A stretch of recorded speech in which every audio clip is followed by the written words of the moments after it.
नमस्कार साथियों, आज हम एक्सरसाइज 1.3 का फर्स्ट क्वेश्चन लेकर आए हैं। सिद्ध कीजिए वर्गमूल 5 एक अपरिमेय संख्या है।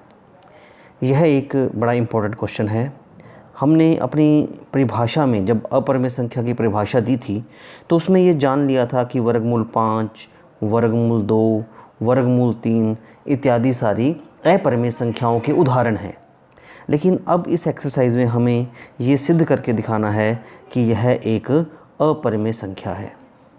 सर्वप्रथम हम इसके विपरीत ये मान लेते हैं कि वर्गमूल 5 एक परिमेय संख्या है। ध्यान दीजिएगा, हमने इस बात की कल्पना की है कि वर्गमूल 5 एक परिमेय संख्या है और परिमेय संख्या की परिभाषा के अनुसार हम जानते हैं कि कोई भी परिमेय संख्या p/q की फॉर्म में लिखी जा सकती है, जहाँ पर q 0 के बराबर नहीं होता। तो इस क्वेश्चन को हम यहीं से स्टार्ट करते हैं कि माना वर्गमूल 5 p/q के बराबर है, जहां p और q दोनों सह अभाज्य पूर्णांक हैं और q का मान 0 नहीं है। ये बात ध्यान देने वाली है कि p और q दोनों सह अभाज्य हैं। अब हम इस बात पे चर्चा करेंगे कि सह अभाज्य संख्याएं कौन सी होती हैं।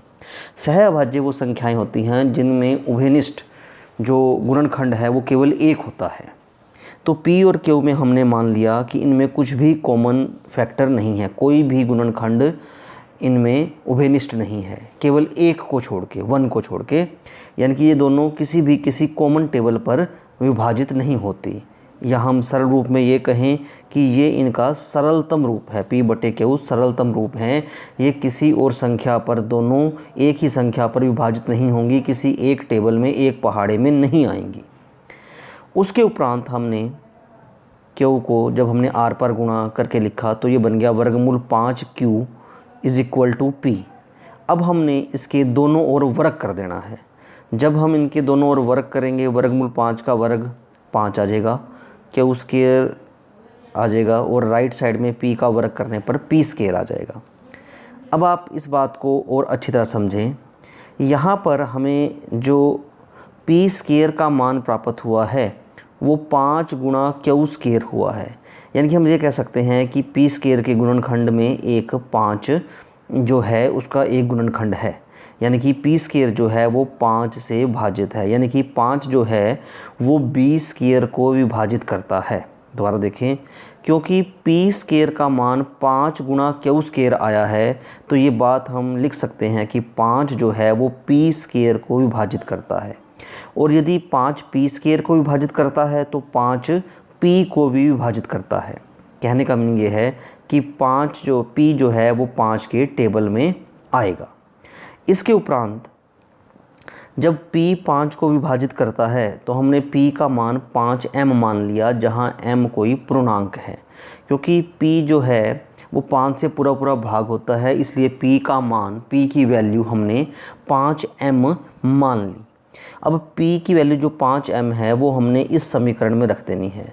5q² बराबरे में p²। हमने यहाँ पर ये p की वैल्यू रिप्लेस कर देनी है 5m से। तो अब ये समीकरण कैसे नज़र आएगा, 5q², यहाँ तो लेफ़्ट साइड में तो सेम ही रहेगा, राइट साइड में p की जगह पर आ जाएगा 5m और उसके ऊपर क्या है, वर्ग है, इसका वर्ग कर देना है। और जब हम इसका वर्ग करेंगे तो हमें क्या संख्या प्राप्त होगी, हमें ये प्राप्त होगा, लेफ़्ट साइड में तो 5q², 5 का वर्ग 25 और इधर m², 5q² बराबरे में 25m²। इसके बाद हमने इसको 5 से भाग करना है। इन समीकरण के दोनों साइड हमने इसको 5 से भाग कर देना है।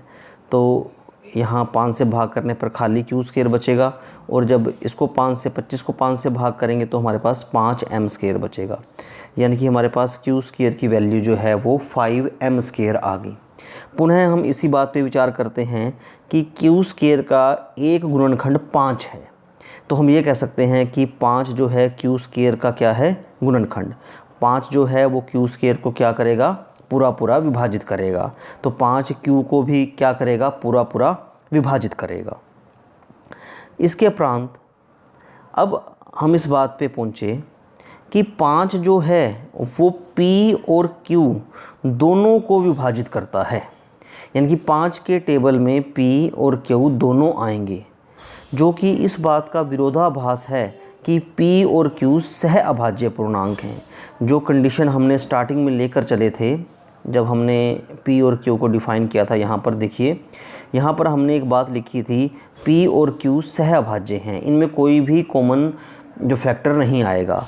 लेकिन अब हम यहाँ देख रहे हैं कि 5 जो है, 5 एक हमारा ऐसा गुणनखंड आ गया जो उभयनिष्ठ है, जो P और Q दोनों को विभाजित करता है, जो कि इस बात का विरोधाभास है कि P और Q सह अभाज्य पूर्णांक हैं। तो हमें यह विरोधाभास है इसलिए हुआ क्योंकि हमने एक त्रुटिपूर्ण कल्पना कर ली थी कि वर्गमूल 5 एक परिमेय संख्या है। यानी कि जो हमने स्टार्टिंग में लेके चले थे कि 5 एक परिमेय संख्या है, वो बात यहाँ पर गलत होगी, क्योंकि यहाँ पर हमारे पास एक विरोधाभास आ चुका है। इसलिए जो हमारी कल्पना थी कि वर्गमूल 5 एक परिमेय संख्या है, वो गलत साबित हुई। तो हम इस निष्कर्ष पे पहुँचे हैं कि वर्गमूल 5 एक अपरिमेय संख्या है, यह परिमेय नहीं है, यह अपरिमेय है। दोबारा फिर ध्यान दें कि वर्गमूल 5 एक अपरिमेय संख्या है। ये वेरी इंपॉर्टेंट क्वेश्चन है एग्ज़ाम के पॉइंट ऑफ व्यू से। और इसी तरह का क्वेश्चन वर्गमूल 2 और वर्गमूल 3, ये हमें सिद्ध करके दिखाना पड़ेगा। ये एग्जाम्पल्स हैं कि दोनों ही अपरिमेय संख्या है। ये अभ्यास के लिए क्वेश्चन है, ये दोनों आप खुद करेंगे। धन्यवाद।